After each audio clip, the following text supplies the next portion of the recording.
مغرب جديد بزغت شمسه منذ 22 عاماً.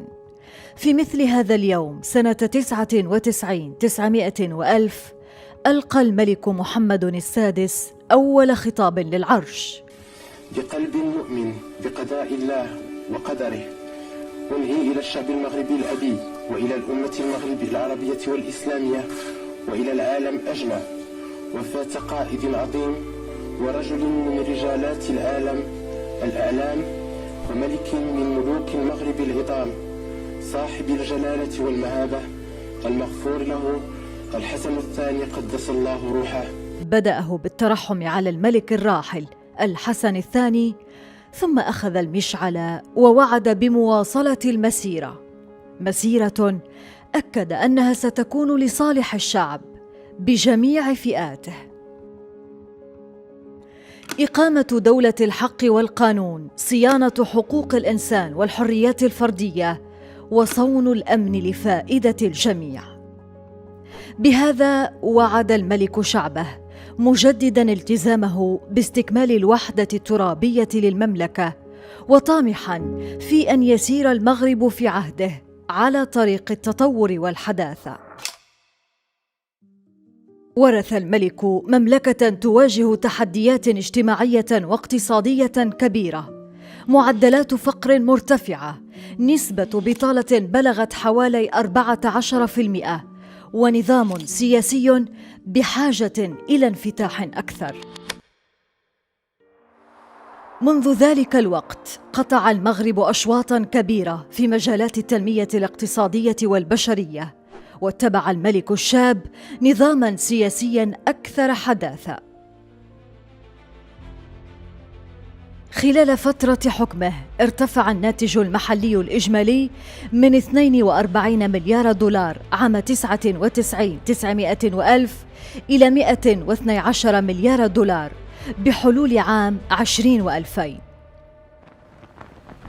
تراجع الفقر بشكل ملحوظ، وتم التركيز على التنمية بالمناطق القروية. استثمر الملك في منطقة الشمال فأحدث أكبر ميناء على البحر الأبيض المتوسط في أفريقيا، وهو ميناء طنجة المتوسط. أطلق المغرب في عهد الملك الجديد القطار فائق السرعة، هو الأول من نوعه عربياً وإفريقياً. أصبحت الصناعة أكثر تطوراً، واستقطب المغرب استثمارات خارجية مهمة، خاصة في صناعة السيارات التي تحقق نمواً سنوياً مهماً على مستوى إحداث فرص العمل والتصدير. أحدث النظام الملكي الجديد هيئة الإنصاف والمصالحة لتعزيز حقوق الإنسان وصيانة كرامة وحريات المواطنين. أصلح مدونة الأسرة، فمنح النساء حقوق الطلاق وحضانة الأطفال والوصاية الذاتية، ورفع الحد الأدنى لسن الزواج إلى 18 عاماً.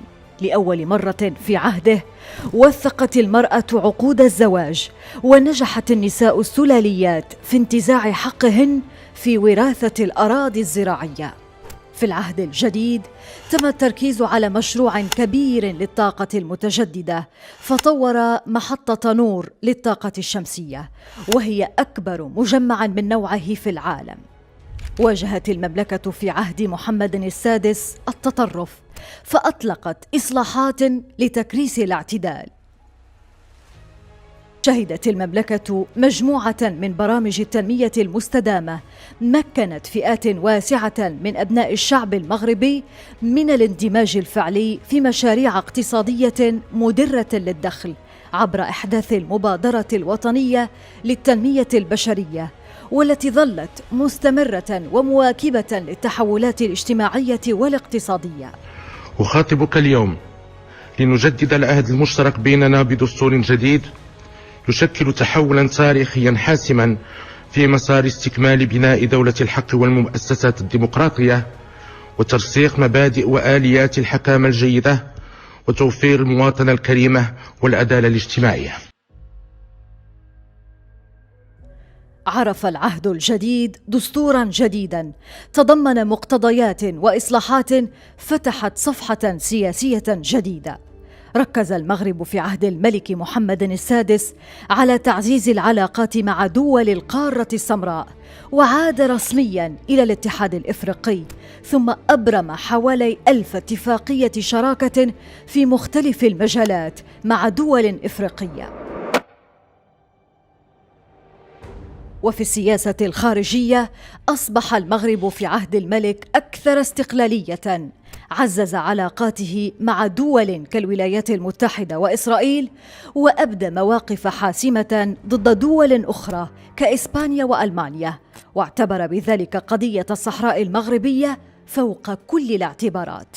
كما تؤكد بأن الصحراء كانت دائما مغربية قبل اختراق النزاع المفتعل حولها، وستظل مغربية إلى أن يرث الله الأرض ومن عليها مهما كلفنا ذلك من تضحيات. الصحراء التي أعطى الملك كل اهتمامه لأقاليمها عبر عشرات المشاريع الاستثمارية، بالإضافة إلى فتح قنصليات لمجموعة من الدول بالأقاليم الجنوبية. وفي زمن الوباء أشرف الملك على تنزيل المخططات الاستباقية. فالعناية التي أعطيها لصحة المواطن المغربي وسلامة عائلته هي نفسها التي أخص بها أبنائي وأسرتي الصغيرة، لا سيما في هذا السياق الصعب الذي يمر به المغرب والعالم بسبب انتشار وباء كوفيد-19. وأمر بإحداث صندوق خاص من أجل المساعدة على تدبير الجائحة، كما أطلق حملة التلقيح الوطنية وجعلها مجانية لجميع المواطنين. أمر بتجديد النموذج التنموي للتوجه بكل ثقة نحو المستقبل. لقد أبان نموذجنا التنموي خلال السنوات الأخيرة عن عدم قدرته على تلبية الحاجات المتزايدة لفئة من المواطنين، وعلى الحد من الفوارق الاجتماعية ومن التفاوتات المجالية، وهو ما دفعنا للدعوة لمراجعته وتحييره. وأكد على عقد اجتماعي جديد سينخرط فيه الجميع. هي مرحلة جديدة أبرزها الملك في معظم خطاباته. مغرب جديد، مملكة جديدة. قال الملك في خطابه الأول إنها ستحافظ على هويتها التاريخية دون انكماش على الذات.